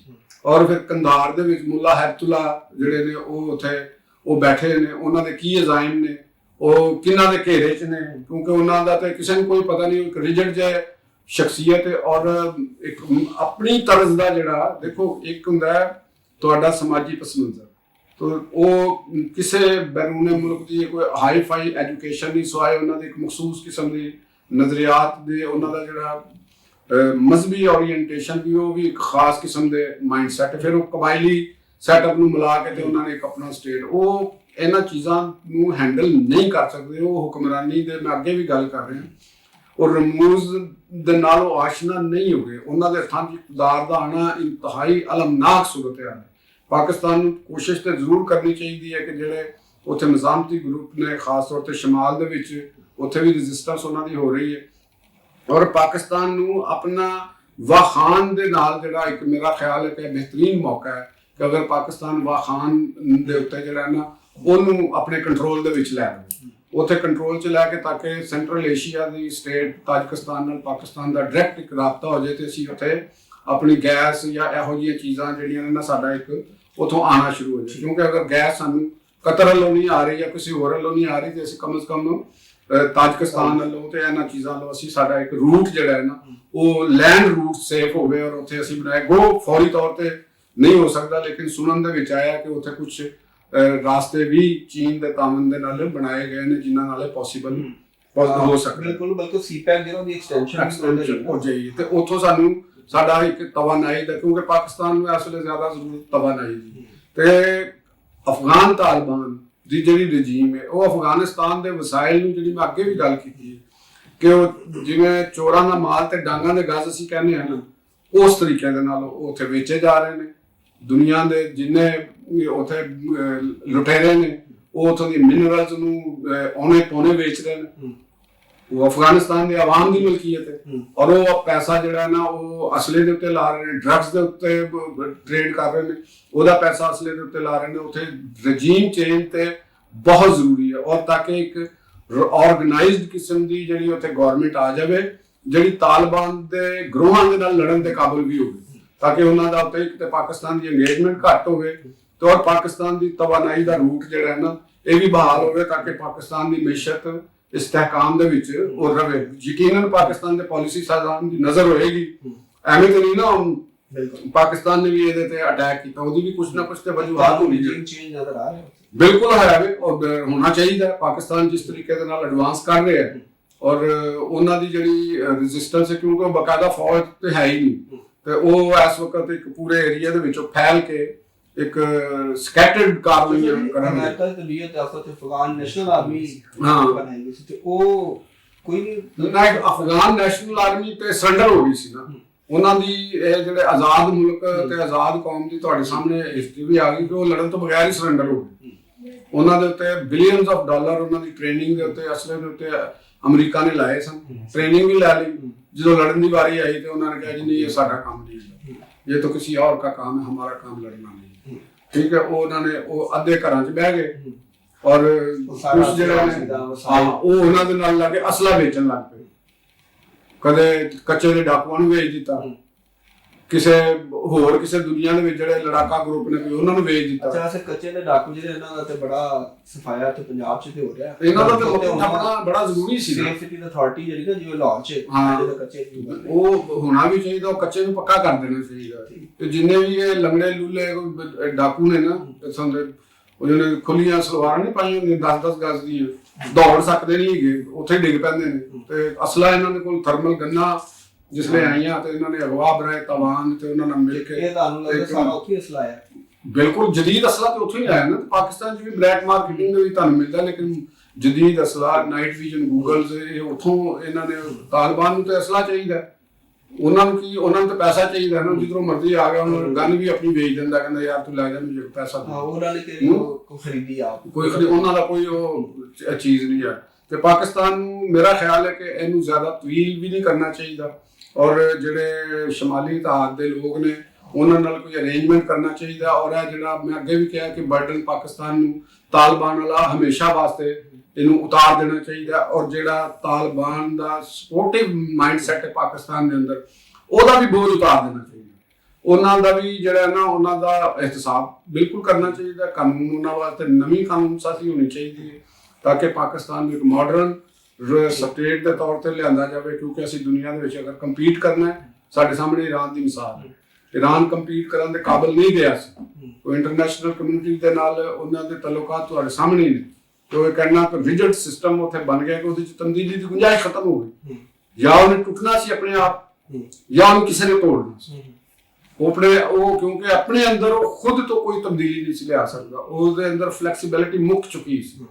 ਤੇ ਅਖੀਰ ਉਹਦਾ ਰਿਜ਼ਲਟ ਤੁਹਾਨੂੰ ਸਾਰਿਆਂ ਦੇ ਸਾਹਮਣੇ ਆ ਰਿਹਾ। ਮੈਂ ਇੱਕ ਤਮਾਮ ਹਮਦਰਦੀਆਂ ਜਾਂ ਇੱਕ ਇਖਲਾਕੀਆਤ ਤੋਂ ਹਟ ਕੇ ਇੱਕ ਆਬਜੈਕਟਿਵ ਐਨਾਲਿਸਿਸ ਜਿਹੜਾ ਕਰ ਰਹੇ ਹੁੰਦੇ ਆ, ਉਹ ਇਹ ਹੁੰਦਾ ਕਿ ਕੋਈ ਸਿਸਟਮ ਜਿਹੜਾ ਹੁੰਦਾ ਉਹ ਹਾਲਾਤ ਦੇ ਨਾਲ ਤਬਦੀਲ ਹੁੰਦਾ, ਆਪਣੇ ਆਪ ਨੂੰ ਤਬਦੀਲ ਕਰਦਾ ਜ਼ਰੂਰਤਾਂ ਦੇ ਨਾਲ। ਸਿਸਟਮ ਫਲੈਕਸੀਬਲ ਹੋਣਾ ਚਾਹੀਦਾ। ਸਿਸਟਮ ਫਲੈਕਸੀਬਲ ਹੁੰਦਾ ਤੇ ਅੱਗੇ ਵੱਧਦਾ ਹੈ। ਇੰਗਲੈਂਡ ਨੇ ਅਗਰ ਵਾਰ ਜਿੱਤੀ ਹੈ, ਸੈਕੰਡ ਵਰਲਡ ਵਾਰ ਜਿੱਤੀ ਹੈ, ਤੇ ਉਹ ਆਪਣੇ ਫਲੈਕਸੀਬਲ ਸਿਸਟਮ ਦੇ ਵਿੱਚੋਂ ਲੈ ਕੇ ਆਏ ਨਾ। ਉਹਨਾਂ ਨੇ ਚਰਚਲ ਨੂੰ ਪ੍ਰਾਈਮ ਮਿਨਿਸਟਰ ਬਣਾ ਲਿਆ ਔਰ ਉਹ ਬਣ ਗਿਆ, ਵਰਨਾ ਜੰਗ ਦੇ ਵਿੱਚ ਕਿਸ ਤਰ੍ਹਾਂ ਚੇਂਜ ਹੁੰਦੇ ਨੇ।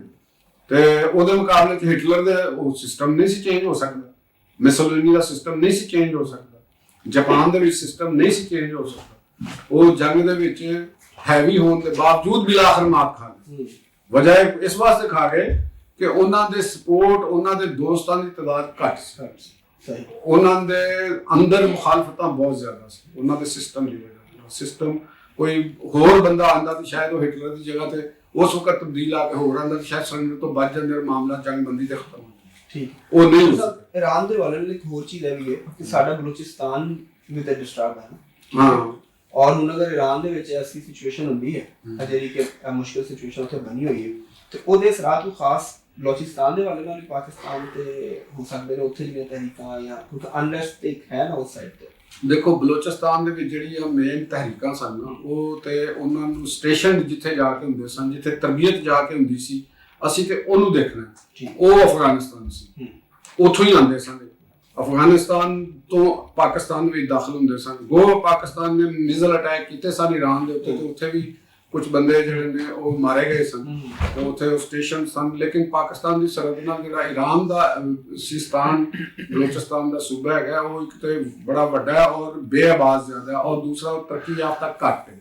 ਅਫਗਾਨਿਸਤਾਨ ਈਰਾਨ ਦੀ ਜਿਹੜੀ ਜ਼ਿਆਦਾ ਅਗਰ ਉੱਥੋਂ ਆਬਾਦੀ ਦਾ ਵੀ ਇਨਖਲਾ ਹੁੰਦਾ ਹੈ ਤੇ ਉਹ ਸਾਡੀ ਤਰਫ ਬਹੁਤ ਘੱਟ ਹੁੰਦਾ ਹੈ। ਉਹਨਾਂ ਦਾ ਇਨਖਲਾ ਜ਼ਿਆਦਾ ਇਰਾਕ ਦੀ ਤਰਫ ਜ਼ਿਆਦਾ ਜਾਂਦਾ ਹੈ, ਤੁਰਕੀ ਦੀ ਤਰਫ ਜ਼ਿਆਦਾ ਜਾਂਦਾ ਹੈ ਜਾਂ ਸੈਂਟਰਲ ਏਸ਼ੀਆ ਦੇ ਆਜ਼ਰਬਾਈਜਾਨ ਆਰਮੀਨੀਆ ਤੇ ਇਧਰ ਦੀ ਤਰਫ ਨੂੰ ਉਹਨਾਂ ਦੀ ਉਹ ਜ਼ਿਆਦਾ ਜਾਂਦੀ। ਤੇ ਪਾਕਿਸਤਾਨ ਦੀ ਤਰਫ ਇੱਕ ਖਤਰਾ ਤੇ ਹੈਗਾ ਕਿ ਉਧਰੋਂ ਕੋਈ ਇਨਫਲੈਕਸ ਆਫ ਪੀਪਲਸ ਦੀ ਸ਼ਕਲ ਚ ਆਏ। ਉਹ ਖਤਰਾ ਮੇਰਾ ਨਹੀਂ ਖਿਆਲ ਕਿ ਕੋਈ ਐਡਾ ਵੱਡਾ ਹੋਏਗਾ। ਦੂਸਰਾ ਪਾਕਿਸਤਾਨ ਦੀ ਬਾਰਡਰ ਸਿਕਿਉਰਿਟੀ ਵੀ ਪਹਿਲੇ ਤੋਂ ਬਹੁਤ ਬਿਹਤਰ ਹੈ ਔਰ ਪਾਕਿਸਤਾਨ ਨੂੰ ਮਜ਼ੀਦ ਬਿਹਤਰ ਰੱਖਣੀ ਚਾਹੀਦੀ ਹੈ ਤਾਂ ਕਿ ਪਾਕਿਸਤਾਨ ਕੋਈ ਈਰਾਨੀ ਗਰੋਹ ਵੀ ਨਾ ਪਾਕਿਸਤਾਨ ਚ ਆ ਸਕੇ।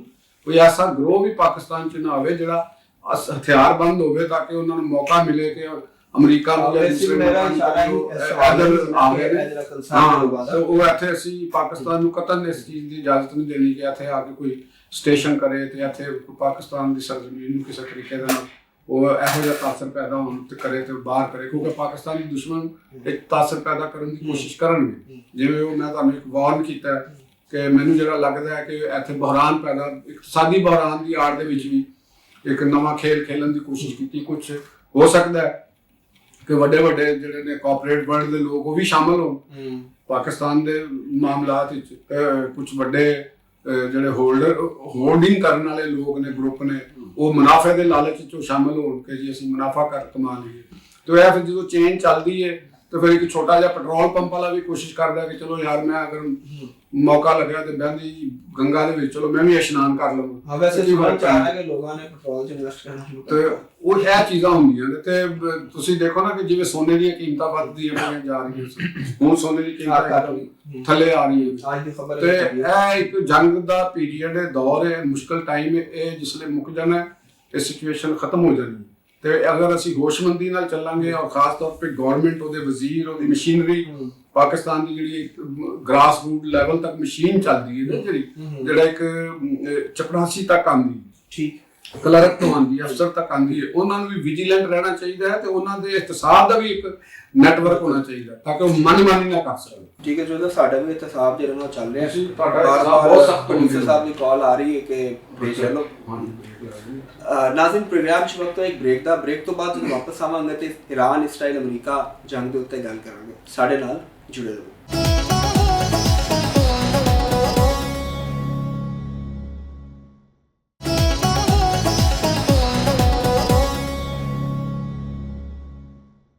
वेलकम बैक नाज़रीन ईरान इसराइल अमेरिका जंग का छठा रोज़ है और हुण तक इस जंग दे विच जिहड़ा वे ईरान की तरफ 1000 तो ज़्यादा जिहड़े अवाम ने शहीद हो चुके हैं और उहदे च उन्हां दे फौजी भी मौजूद ने और ईरान का दावा है कि उन्होंने अमेरिका के 500 फौजी जिहड़े ने वो मार दिते हैं और यह जंग भी मुसलसल जारी है। हमलियां ते जिहड़े ने उन्हां दा जोर फड़िया जा रहा, नई लहर हर रोज़ सानूं नज़र आती है और हुण तक 10 जिहड़े मुल्क ने उन्हां ते ईरान जिहड़ा वे वो अटैक कर चुके हैं और इसराइल है, यूएई है, सऊदी अरब, कतर, बहरीन, उर्दन, तुर्की, आज़रबाईजान, ओमान ते कुवैत है ते ਇਹ ਜੰਗ ਜਿਹੜੀ ਇਹਦਾ ਦਾਇਰਾਕਾਰ ਤੇ ਵੱਧਦਾ ਜਾ ਰਿਹਾ। ਚੋਰ ਸਾਹਿਬ ਕੋਲ ਚੱਲਦੇ ਉਹਨਾਂ ਕੋਲ ਪੁੱਛਣਾ ਕਿ ਉਹ ਇਹ ਜੰਗ ਦੇ ਅੱਗੇ ਮੁਸਤਕਬਲ ਜਿਹੜਾ ਕੀ ਦੇਖ ਰਹੇ ਕਿ ਹਾਲਾਤ ਕਿਸ ਤਰਫ ਜਾ ਰਹੇ ਨੇ, ਇਹ ਜੰਗਬੰਦੀ ਕਦੋਂ ਹੋਏਗੀ, ਕਿਸ ਤਰ੍ਹਾਂ ਹੋਏਗੀ ਤੇ ਕੀ ਮੰਜ਼ਰਨਾਮਾ ਹੋਏਗਾ। ਚੌਧਰੀ ਸਾਹਿਬ ਜੀ ਅੱਛਾ ਮੈਦਾਨ ਹੈਗਾ ਮੈਨੂੰ ਚਲੋ ਤੁਸੀਂ ਅਸੀਂ ਵੀ ਘੋੜੇ ਦੌੜਾ ਦਿੰਦੇ ਜਿੱਧਰ ਜਾਂਦਾ ਬਗੈਰ ਲਗਾਮਾਂ ਤੋਂ ਪਹੁੰਚ ਵੀ ਜਿੱਥੇ ਪਹੁੰਚਦਾ ਆਪੇ ਥੱਕ ਕੇ ਖਲੋ ਜਾਂਦਾ। ਗੱਲ ਇਹ ਵੇ ਕਿ ਇਸ ਵਕਤ ਜਿਹੜੀ ਈਰਾਨ ਦੀ ਸਿਚੁਏਸ਼ਨ ਦੇ ਉੱਤੇ ਮੈਂ ਗੱਲ ਕਰ ਰਿਹਾ ਜਿਹੜੀ ਮੈਂ ਅੱਗੇ ਵੀ ਗੱਲ ਕੀਤੀ ਹੁਣੇ ਥੋੜੀ ਦੇਰ ਪਹਿਲੇ ਕਿ ਉੱਥੇ ਕੋਈ ਸੈਂਟਰਲ ਕਮਾਂਡ ਨਹੀਂ ਰਹੀ। ਇਹ ਮੱਦੇ-ਨਜ਼ਰ ਰੱਖਣਾ, ਕਿਸੇ ਵੀ ਮੁਲਕ ਦੀ ਰੈਜ਼ਿਸਟੈਂਸ ਨੂੰ ਦੇਖਣ ਵਾਸਤੇ ਉਹਦੀ ਸੈਂਟਰਲ ਕਮਾਂਡ ਦਾ ਹੋਣਾ ਬੜਾ ਜ਼ਰੂਰੀ ਹੈ। ਠੀਕ ਹੈ, ਉਹਨਾਂ ਦੀ ਸੈਂਟਰਲ ਕਮਾਂਡ ਸਾਰੀ ਜਿਹੜੀ ਹੈ ਉਹ ਅਮਰੀਕਾ ਔਰ ਇਸਰਾਈਲ ਦਾ ਨਿਸ਼ਾਨਾ ਬਣ ਚੁੱਕੀ ਹੈ। ਠੀਕ ਹੈ, ਉਹਨਾਂ ਦੇ ਜਿਹੜੇ ਮੁਤਬਾਦਲ ਵੀ ਨੇ ਉਹ ਵੀ ਮੰਜ਼ਰ ਤੇ ਨਹੀਂ ਹੈਗੇ, ਜ਼ੇਰੇ ਜ਼ਮੀਨ ਨੇ ਉਹਨਾਂ ਦੀ ਕਮਿਊਨੀਕੇਸ਼ਨ ਕਿਵੇਂ ਹੋ ਰਹੀ, ਕਿਉਂਕਿ ਇਨਫਰਾਸਟ੍ਰਕਚਰ ਦੇ ਉੱਤੇ ਮਸਲਸਲ ਉਹ ਅਟੈਕ ਕਰ ਰਹੇ। ਉਹਨਾਂ ਦਾ ਜਿਹੜਾ ਇਤਲਾਤੀ ਨਿਜ਼ਾਮ ਹੈ ਉਹ ਵੀ ਕੋਲੈਪਸ ਹੋ ਗਿਆ ਈਰਾਨ ਦੇ ਉੱਤੇ। ਉਹਨਾਂ ਦੇ ਜਿਹੜੀ ਉਹਨਾਂ ਦੀ ਕਹਿ ਲਓ ਤੁਸੀਂ ਫਜ਼ਾਈਆ ਉਹ ਵੀ ਕੋਲੈਪਸ ਕਰ ਦਿੱਤੀ। ਠੀਕ ਹੈ, ਉਹਨਾਂ ਦੇ ਜਿਹੜੇ ਡੀਪੂ ਸਨ ਅਸਲੇ ਦੇ ਉਹ ਵੀ ਉਹਨਾਂ ਨੇ ਕਰ ਦਿੱਤੇ ਨੇ, ਖਤਮ ਕੀਤੇ ਨੇ। ਤੇ ਤਕਰੀਬਨ ਅਗਰ ਡੋਨਲਡ ਟਰੰਪ ਦੀ ਤਰਫੋਂ ਅਸੀਂ ਦੇਖਦੇ ਹਾਂ ਜਾਂ ਇਸਰਾਈਲ ਦੀ ਤਰਫੋਂ ਦੇਖਦੇ ਹਾਂ, ਜੋ ਸਾਡੇ ਕੋਲ ਮੀਡੀਆ ਤੇ ਦਸਤਿਆਬ ਚੀਜ਼ਾਂ ਨੇ ਉੱਥੇ ਦਾ ਦੇਖਣਾ ਤੇ 70% ਤੋਂ ਜ਼ਿਆਦਾ ਉੱਥੇ ਤਕਰੀਬਨ ਆਪਣੇ ਅਹਦਾਫ ਨੂੰ ਉਹਨਾਂ ਨੇ ਹਾਸਲ ਕਰ ਲਿਆ। ਈਰਾਨ ਦੇ ਵਿੱਚ ਇਸ ਵਕਤ ਜਿਹੜੀ ਮੈਨੂੰ ਤੇ ਇਹ ਲੱਗ ਰਿਹਾ, ਕਿਉਂਕਿ ਉੱਥੇ ਸੈਂਟਰਲ ਕਮਾਂਡ ਨਹੀਂ ਹੈ ਤੇ ਇੱਕ ਰੈਂਡਮ ਗਰੁੱਪ ਜਿਹੜੇ ਨੇ ਉਹ ਖੁਦ ਨਿਸ਼ਾਨਾ ਤੈਅ ਕਰਦੇ ਨੇ ਔਰ ਖੁਦ ਉਹਨੂੰ ਫਾਇਰ ਕਰਦੇ ਨੇ। ਮੈਨੂੰ ਜਿਹੜਾ ਇਹ ਲੱਗ ਰਿਹਾ, ਕਿਉਂਕਿ ਇਸੇ ਵਜ੍ਹਾ ਦੇ ਨਾਲ ਅਗਰ ਕੋਈ ਆਰਗੇਨਾਈਜ਼ਡ ਆਰਮੀ ਸੈਂਟਰਲ ਕਮਾਂਡ ਦੇ ਤਹਿਤ ਕੰਮ ਕਰਦੀ ਹੁੰਦੀ ਈਰਾਨ ਦੀ ਆਰਮੀ, ਤੇ ਮੇਰਾ ਨਹੀਂ ਖਿਆਲ ਕਿ ਉਹ ਆਪਣੇ ਹਮਸਾਇਆਂ ਦੇ ਉੱਤੇ ਅਟੈਕ ਕਰਦੇ। ਨਹੀਂ ਜੋ ਸਭ ਤੁਹਾਨੂੰ ਨਹੀਂ ਲੱਗ ਰਿਹਾ ਕੋਈ ਤੇ ਵਨ ਪੁਆਇੰਟ ਏਜੰਡੇ ਤੇ ਕੰਮ ਕਰ ਰਹੇ ਨੇ ਕਿ ਜਿੱਥੇ ਜਿੱਥੇ ਅਮਰੀਕਾ ਦੀ ਤਨਸੀਬਾਤ ਉਹਦਾ ਉਹਨਾਂ ਨੂੰ ਫਾਇਦਾ ਕੋਈ ਨਹੀਂ ਲੱਭਣਾ, ਉੱਥੇ ਉਹ ਕਰ ਰਹੇ ਉਹਨਾਂ ਨੂੰ ਉਹਦਾ ਕੋਈ ਫਾਇਦਾ ਨਹੀਂ ਮਿਲਣਾ। ਅਸਲ ਚੀਜ਼ ਜਿਹੜੀ ਮੇਰੀ ਤਰਫ ਇਸ਼ਾਰੇ ਦੀ ਗੱਲ ਕਰ ਲਓ ਉਹ ਹੈਗਾ ਕਿ ਉਹਨਾਂ ਦੀ ਜਿਹੜੀ ਇੰਸਟਾਲੇਸ਼ਨਸ ਨੇ ਜਾਂ ਇਰਾਕ ਔਰ ਈਰਾਨ ਉਹਨਾਂ ਦੇ ਵਿੱਚ ਮੌਜੂਦ ਨੇ, ਮੁਖਤਲਿਫ ਕਤਰ ਦੇ ਵਿੱਚ ਉਹ ਇਹ ਸਮਝ ਲਓ ਕਿ ਉਹ ਕੋਈ ਅਮਰੀਕਨ ਵਾਰ ਮਸ਼ੀਨ ਦੀ ਸਟਰੈਂਥ ਨਹੀਂ ਹੈਗੀ। ਉਹਨਾਂ ਨੂੰ ਤੁਸੀਂ ਡੈਮੇਜ ਕਰਕੇ ਉਹਦਾ ਮਤਲਬ ਇਹ ਨਹੀਂ ਹੈਗਾ ਕਿ ਤੁਸੀਂ ਕੋਈ ਅਮਰੀਕਾ ਦੀ ਵਾਰ ਮਸ਼ੀਨ ਨੂੰ ਡੈਂਟ ਪਾ ਦਿੱਤਾ ਜਾਂ ਤੁਸੀਂ ਉਹਨਾਂ ਦੇ ਵਸਾਇਲ ਨੂੰ ਡੈਂਟ ਪਾ ਦਿੱਤਾ। ਇਹ ਕਤਨ ਚੀਜ਼ ਉਹ ਨਹੀਂ ਹੈ। ਲੇਕਿਨ ਜੋ ਸਭ ਕਿਹਾ ਜਾ ਰਿਹਾ ਕਿ ਉਹਨੇ ਈਰਾਨ ਨੇ ਫਸਾ ਲਿਆ ਹੈ ਕਿ ਉਹ ਜੰਗ ਦਾ ਜਿਹੜਾ ਦਾਇਰਾਕਾਰ ਵਧਾਤਾ ਹੈ ਸਾਰੇ ਮੁਲਕਾਂ 'ਚ ਕਿ ਉਹ ਆਪ ਤਬਾਹ ਹੋ ਗਿਆ ਤੇ ਫਸਾ ਕਿਸੇ ਨੇ ਕੀ ਹੈ। ਅੱਛਾ, ਲੋਕੀ ਤਾਂ ਕਹਿ ਰਹੇ ਨੇ ਕਿ ਲੋਕਾਂ ਦੀ ਗੱਲ ਤੁਸੀਂ ਕਰ ਰਹੇ ਹੋ ਨਾ, ਲੇਮੈਨ ਦੀ ਗੱਲ ਕਰ ਰਹੇ ਹੋ ਜਾਂ ਕਿਸੇ ਜਿਹੜੇ ਸਾਡੇ ਵਾਲੇ ਜਿਹੜੇ ਲਾਲ ਬੁਝੱਕੜ ਕਿਸਮ ਦੇ ਉਹ ਜੁਗਨੂ ਕਿਸਮ ਦੇ ਨਹੀਂ ਤਜ਼ੀਆਕਾਰ ਹੁੰਦੇ ਜਿਨ੍ਹਾਂ ਦੀ ਦੋਨੋਂ ਸਿਰਫ ਰਾਤ ਨੂੰ ਐਵੇਂ ਟਿਮਕਣਾ ਜਾਂ ਹੁੰਦਾ ਤੇ ਉਸ ਤੋਂ ਬਾਅਦ ਫੇਰ ਅੰਧੇਰਾ, ਇਹ ਉਹ ਸਾਡੇ ਤਜ਼ੀਆਕਾਰ ਜੁਗਨੂ ਤਜ਼ੀਆਕਾਰ ਜਿਹੜੇ ਧੂਮ ਦੇ ਉੱਤੇ ਉਹਨਾਂ ਨੇ ਤਜ਼ੀਆ ਰੱਖਿਆ ਤੇ ਘੁੰਮੀ ਜਾ ਰਹੇ ਨੇ ਲਾਈਟ। ਤੁਹਾਡਾ ਚੂਹਾ ਦੀ ਧੂਮ ਸਾਡਾ ਤਾਂ ਚੂਹਾ ਹੈ, ਉਹਦੀ ਧੂਮ ਵੀ ਲੰਬੀ, ਚੂਹਾ ਤੁਹਾਨੂੰ ਪਤਾ ਬੋਰੀ ਟੁਕਦਾ ਕਿੰਨੀ ਵੱਡੀ ਬੋਰੀ ਹੁੰਦੀ ਉਹਨੂੰ ਟੁਕ ਦਿੰਦਾ ਚੂਹਾ ਤੇ ਖਬਰ ਲਿਆਂਦਾ। ਉਹ ਤੇ ਐਵੇਂ ਦੀ ਗੱਲ ਨਹੀਂ ਕਰਦਾ, ਉਹ ਬੋਰੀ ਤੱਕ ਪਹੁੰਚਦਾ ਉਹਨੂੰ ਟੁਕਦਾ, ਉਹਦੇ ਚ ਚੱਖਦਾ ਕਿ ਚਾਵਲ ਦੀ ਬੋਰੀ ਹੈ, ਗੰਦਮ ਦੀ ਬੋਰੀ ਹੈ, ਗੁੜ ਹੈਗਾ, ਇਹ ਸ਼ੱਕਰ ਹੈਗੀ ਹੈ, ਕੀ ਹੈਗਾ। ਉਹਨੂੰ ਰੋਸ਼ਨੀ ਦੀ ਵੀ ਨਹੀਂ ਲੋੜ, ਰੋਸ਼ਨੀ ਚ ਵੀ ਉਹਨੂੰ ਓਨਾ ਹੀ ਨਜ਼ਰ ਆਉਂਦਾ ਚੂਹੇ ਨੂੰ ਤੇ ਹਨੇਰੇ ਚ ਵੀ ਓਨਾ ਹੀ ਨਜ਼ਰ ਆਉਂਦਾ। ਇਸ ਵਾਸਤੇ ਅਸੀਂ ਰੱਖਿਆ ਹੀ ਚੂਹਾ ਹੈ। ਤੇ ਉਹਦਾ ਦੀ ਜਿਹੜੀ ਰਿਪੋਰਟਾਂ ਨੇ, ਤੁਸੀਂ ਇਹ ਕਾਮਨ ਸੈਂਸ ਦੀ ਗੱਲ ਹੈ ਕਿ ਜਿਸਲੇ ਇੰਨੀ ਵੱਡੀ ਤਾਦਾਦ ਵਿੱਚ ਏਅਰ ਅਟੈਕ ਹੋਏ ਨੇ, ਮਿਜ਼ਲ ਅਟੈਕ ਹੋਏ ਨੇ, ਉਹਨਾਂ ਦੇ ਸੁਪਰੀਮ ਲੀਡਰ ਜਿਹੜੇ ਨੇ ਉਹ ਸ਼ਹੀਦ ਹੋ ਗਏ ਨੇ, ਨਵੇਂ ਸੁਪਰੀਮ ਲੀਡਰ ਦਾ ਇੰਤਖਾਬ ਨਹੀਂ ਹੋ ਸਕਿਆ, ਤੇ ਇਹਦਾ ਮਤਲਬ ਹੈਗਾ ਕਿ ਉਹ ਸਿਸਟਮ ਕੋਲੈਪਸ ਹੋ ਗਿਆ ਹੈ। ਉਹ ਕਹਿ ਰਹੇ ਨੇ ਅਸੀਂ ਡਿਸਾਈਡ ਕਰ ਲਿਆ ਨਾ, ਲੇਕਿਨ ਤੁਸੀਂ ਆਵਾਮ ਨਾਸ ਨੂੰ ਅਜੇ ਤੱਕ ਕੋਈ ਪਤਾ ਨਹੀਂ। ਉਹਨਾਂ ਦੀ ਜਿਹੜੀ ਰੈਂਕ ਐਂਡ ਫਾਈਲ ਤੱਕ ਪੂਰੀ ਜਗ੍ਹਾ ਦੇ ਉੱਤੇ ਇੱਕ ਜਿਹੜੀ ਚੀਜ਼ ਪਹੁੰਚਣੀ ਹੁੰਦੀ ਕਿ ਅੱਜ ਤੋਂ ਹਕਮਾਤ ਇੱਥੋਂ ਸ਼ੁਰੂ ਹੋਣੇ ਨੇ ਤੇ ਇੱਥੇ ਤੱਕ ਆ ਕੇ ਖਤਮ ਹੋਣੇ ਨੇ, ਉਹ ਸਿਚੁਏਸ਼ਨ ਕੋਈ ਵੀ ਨਹੀਂ ਹੈ।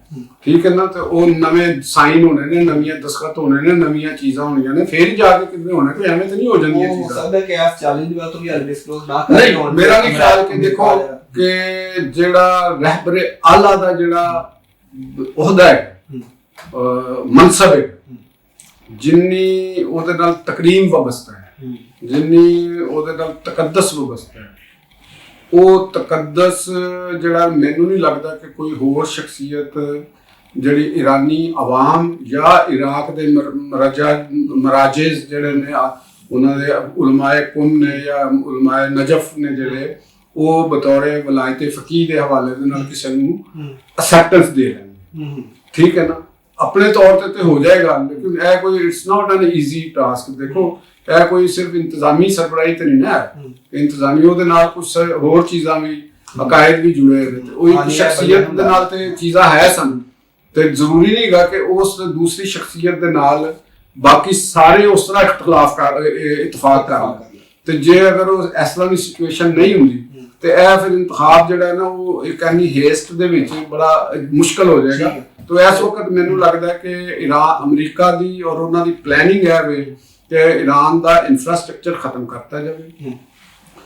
इराक दे विच जिहड़ी कुर्दिश रीजन हैगी उन्हां दे बंदे कुर्द भी अंदर आए ने गो मसूद बरजानी ने कहा कि नहीं आए लेकिन वो इस वेले उहदे कोल ओहदा कोई नहीं है।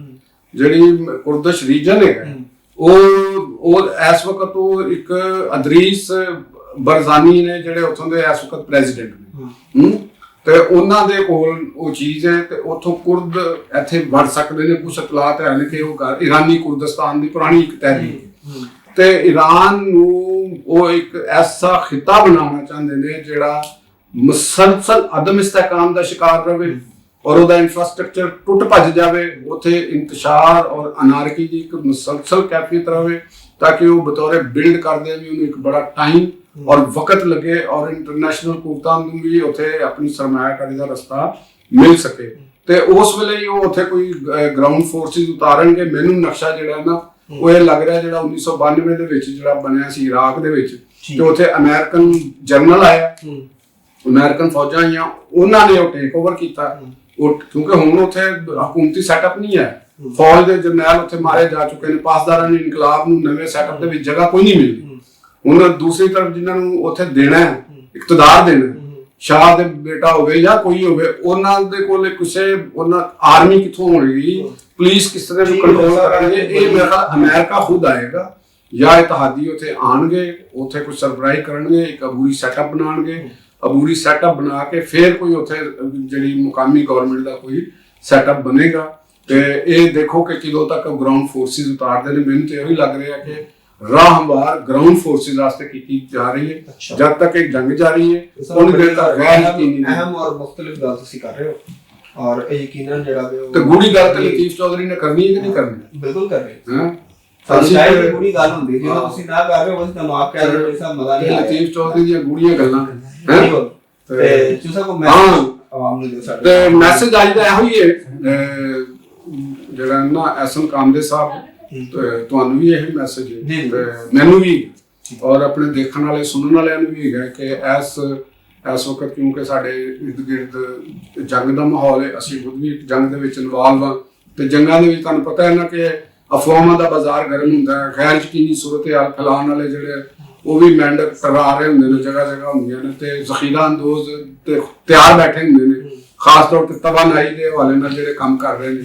ਤੇ ਮੇਰਾ ਖਿਆਲ ਹੈ ਕਿ ਇਹਦੇ ਤੇ ਸਾਨੂੰ ਸਭ ਨੂੰ ਬੜੀ ਹੀ ਜ਼ਿੰਮੇਵਾਰੀ ਦਾ ਮੁਜ਼ਾਹਰਾ ਕਰਨਾ ਚਾਹੀਦਾ ਔਰ ਇੱਕ ਸਮਝਦਾਰ ਔਰ ਡਿਸਪਲਿਨਡ ਕੌਮ ਔਰ ਮੁਲਕ ਦੇ ਸ਼ਹਿਰੀਆਂ ਦਾ ਦੇਣਾ ਚਾਹੀਦਾ ਔਰ ਕਾਰੋਬਾਰੀ ਤਬਕੇ ਨੂੰ ਕਿ ਖਾਸ ਤੌਰ ਤੇ એનર્ਜੀ ਦੇ ਮਾਮਲਾਤ ਵਿੱਚ ਜ਼ਖੀਰਾ ਅੰਦੋਜ਼ੀ ਅਫਵਾਹਾਂ ਤੇ ਯਕੀਨ ਨਹੀਂ ਰੱਖਣਾ ਚਾਹੀਦਾ। ਮਈਸ਼ਤ ਦੇ ਹਵਾਲੇ ਨਾਲ ਅਫਵਾਹਾਂ ਦੇ ਉੱਤੇ ਯਕੀਨ ਨਹੀਂ ਕਰਨਾ ਚਾਹੀਦਾ ਔਰ ਸ਼ਹਿਰੀਆਂ ਨੂੰ ਵੀ ਜ਼ਿੰਮੇਵਾਰੀ ਦਾ ਮੁਜ਼ਾਹਰਾ ਕਰਨਾ ਚਾਹੀਦਾ। ਇਹ ਨਹੀਂ ਹੈਗਾ ਕਿ ਤੁਸੀਂ ਉਹ ਟੀਨ ਲੈ ਕੇ ਤੇ ਲੈ ਕੇ ਡੱਬੇ ਲੈ ਕੇ ਤੇ ਪੈਟਰੋਲ ਪੰਪਾਂ ਦੇ ਉੱਤੇ ਰਸ਼ ਕਰ ਲਓ ਕਿ ਉੱਥੋਂ ਲਿਆਓ ਮਿੱਟੀ ਦਾ ਤੇਲ ਲੈਣ ਚਲੇ ਜਾਓ LNG ਭਰਵਾ ਲਓ ਜ਼ਿਆਦਾ ਤੋਂ ਜ਼ਿਆਦਾ ਤੇ ਇਹਦੇ ਤੋਂ ਤੁਸੀਂ ਕਰੋ ਰੈਗੂਲਰ ਤਰੀਕੇ ਦੇ ਨਾਲ ਚਲੋ ਤੇ ਇਨਸ਼ਾਅੱਲਾ ਸੂਰਤ ਹਾਲ ਬਿਹਤਰ ਹੋਵੇਗੀ। ਬਹੁਤ ਬਿਹਤਰੀਨ ਮੈਸੇਜ ਜੋ ਸਾਹਿਬ ਤੁਸੀਂ ਦਿੱਤਾ। ਨਾਜ਼ਰੀਨ ਪ੍ਰੋਗਰਾਮ ਦਾ ਵਕਤ ਹੋ ਗਿਆ ਖਤਮ।